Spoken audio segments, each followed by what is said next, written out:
2 Samuel chapter 21. During the reign of David there was a famine for 3 successive years, and David sought the face of the Lord. And the Lord said, "It is because of the blood shed by Saul and his family, because he killed the Gibeonites." At this David summoned the Gibeonites and spoke to them. Now the Gibeonites were not Israelites, but a remnant of the Amorites. The Israelites had taken an oath concerning them, but in his zeal for Israel and Judah, Saul had sought to kill them.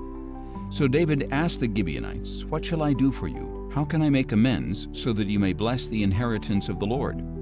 The Gibeonites said to him, "We need no silver or gold from Saul or his house, nor should you put to death anyone in Israel for us. Whatever you ask I will do for you," he replied. And they answered the king, "As for the man who consumed us and plotted against us to exterminate us from existing within any border of Israel, let 7 of his male descendants be delivered to us so that we may hang them before the Lord at Gibeah of Saul, the chosen of the Lord." "I will give them to you," said the king. Now the king spared Mephibosheth, son of Jonathan, the son of Saul, because of the oath before the Lord between David and Jonathan, son of Saul.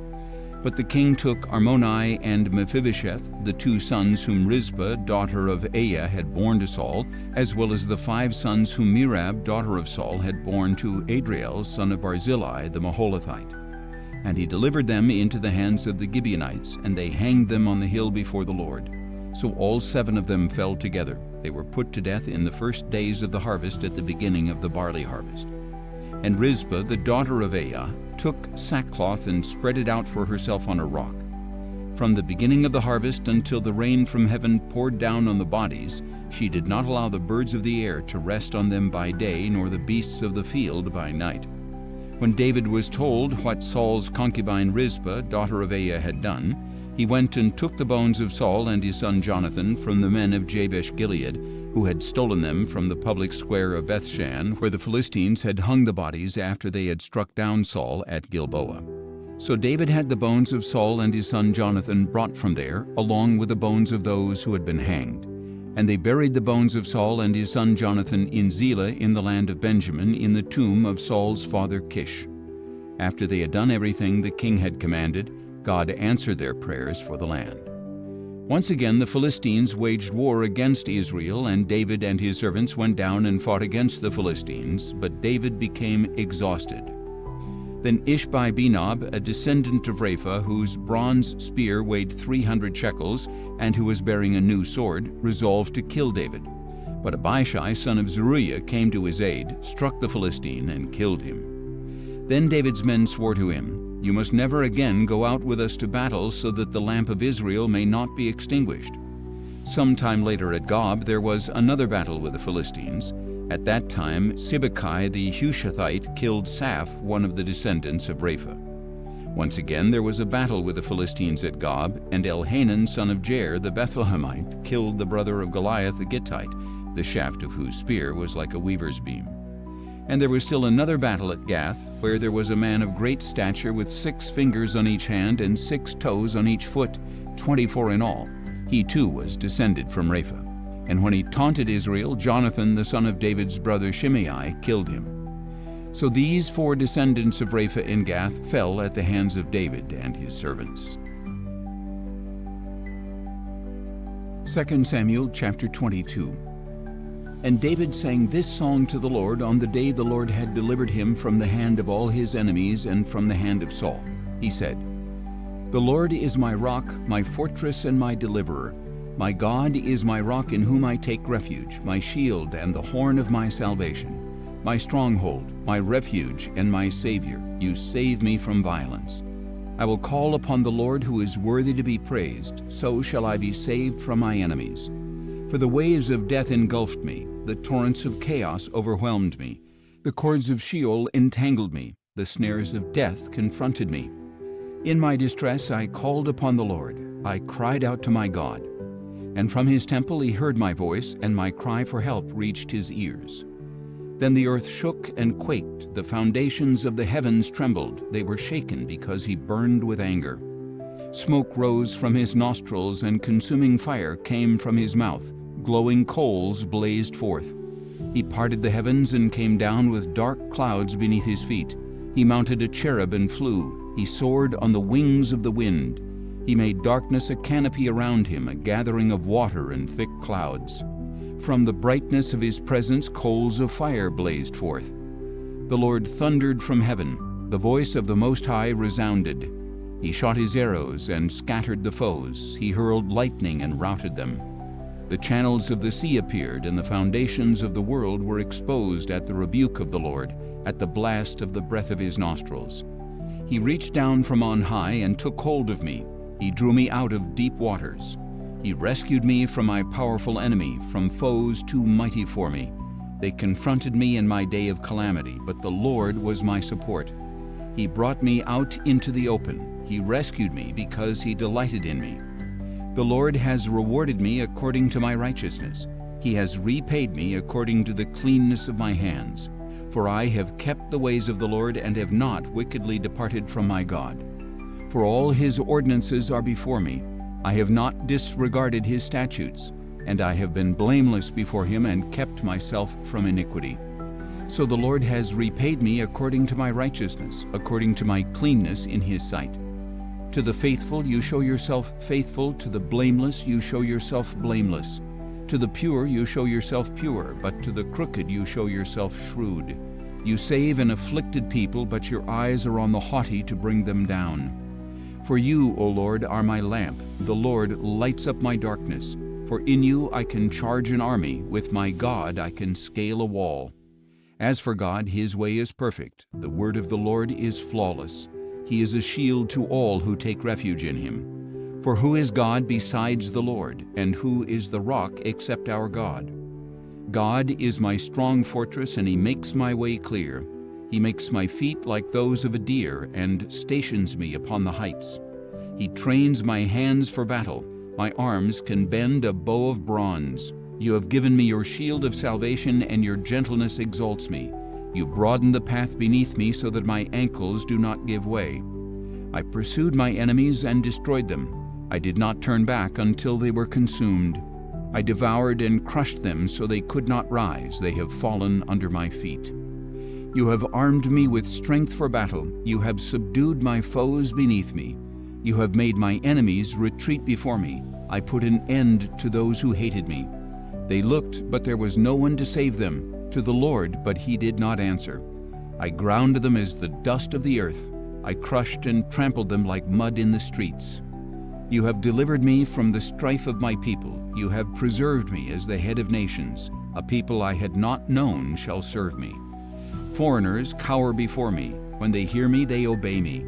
Foreigners lose heart and come trembling from their strongholds.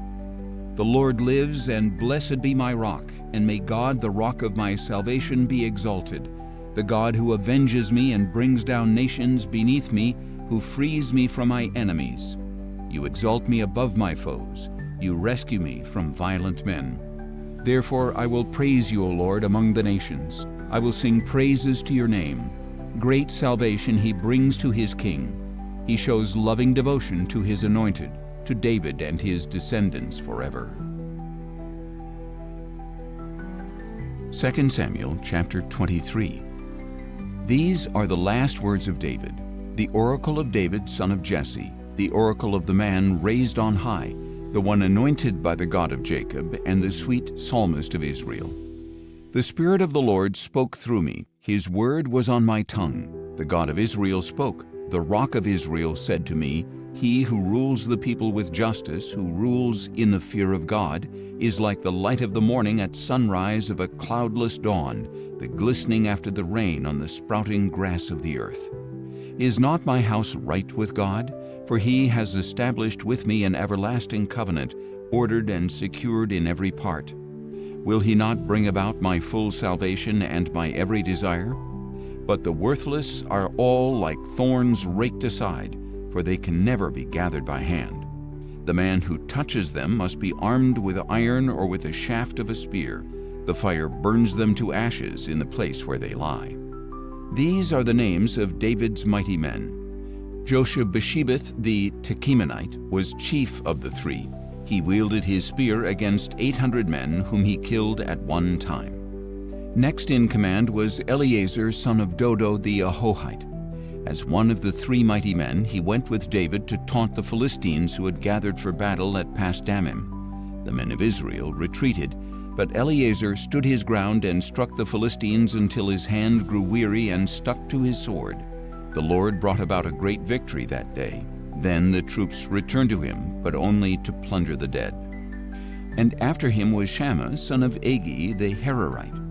When the Philistines had banded together near a field full of lentils, Israel's troops fled from them. But Shammah took his stand in the middle of the field, defended it, and struck down the Philistines.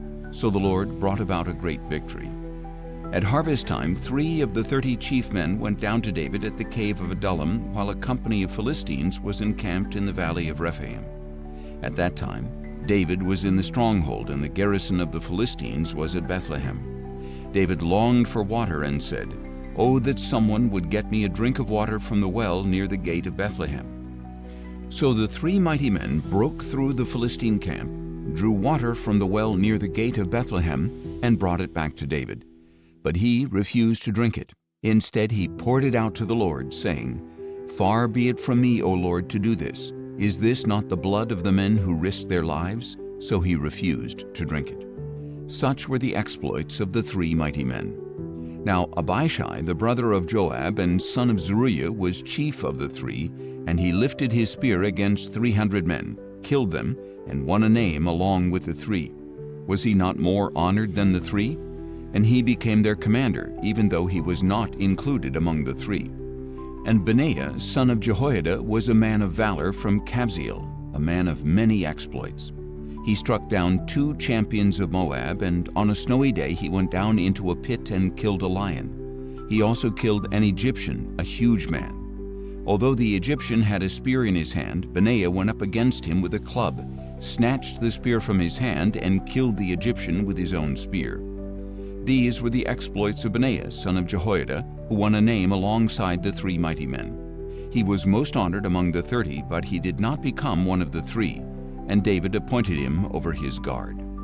Now these were members of the 30: Asahel, the brother of Joab, Elhanan, son of Dodo of Bethlehem, Shammah the Haradite, Elika the Haradite, Helez the Paltite, Ira, son of Ikish the Tekoite, Abiezer the Anathothite, Mabunai the Hushathite, Zalmon the Ahohite, Meharai the Netophathite, Heled, son of Baanah the Netophathite, Ittai, son of Ribai from Gibeah of the Benjamites, Benaiah the Pirathonite, Hiddai from the brooks of Gaash, Abi-Albon the Arbathite, Asmaveth the Barhumite, Eliabah the Shaalbonite, the sons of Jashan, Jonathan, son of Shammah the Hararite, Ahilam, the son of Sherar the Hararite, Eliphalet, son of Ahasbai the Maacathite, Eliam, son of Ahithophel the Gilonite, Hezro the Carmelite, Paarai the Arbite, Igal, son of Nathan of Zobah,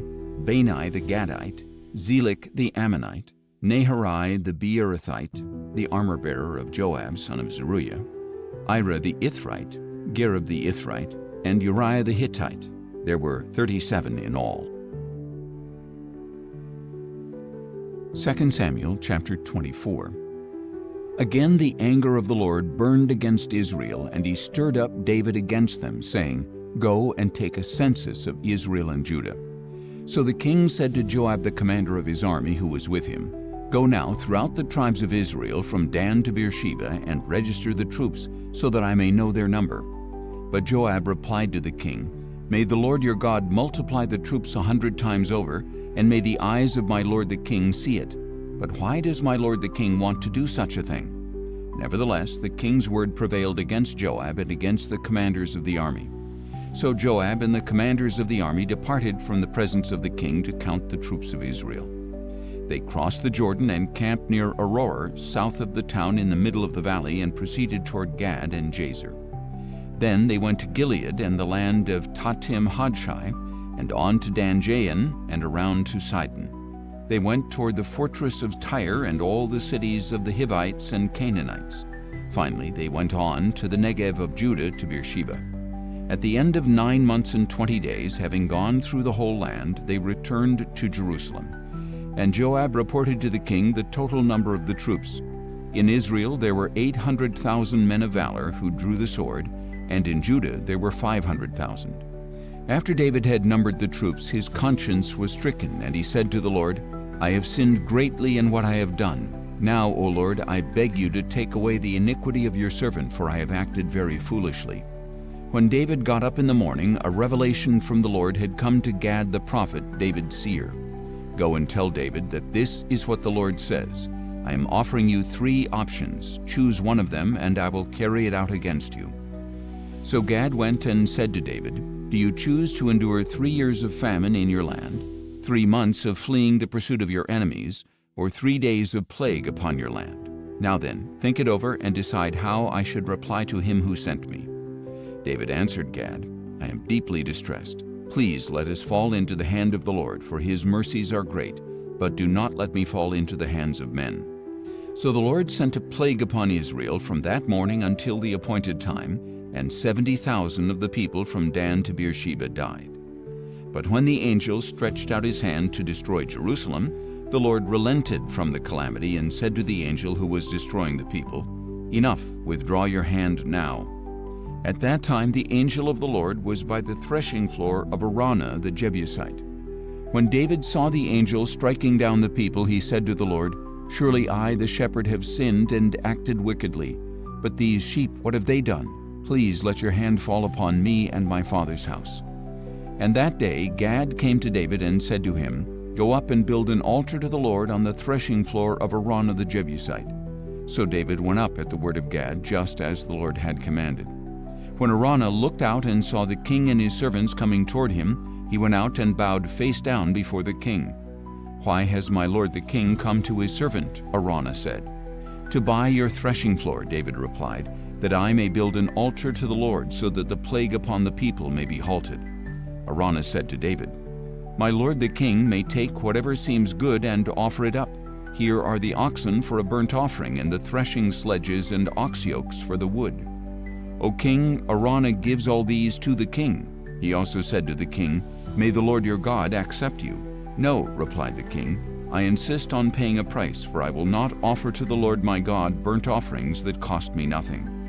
So David bought the threshing floor and the oxen for 50 shekels of silver, and there he built an altar to the Lord and offered burnt offerings and peace offerings. Then the Lord answered the prayers on behalf of the land, and the plague upon Israel was halted.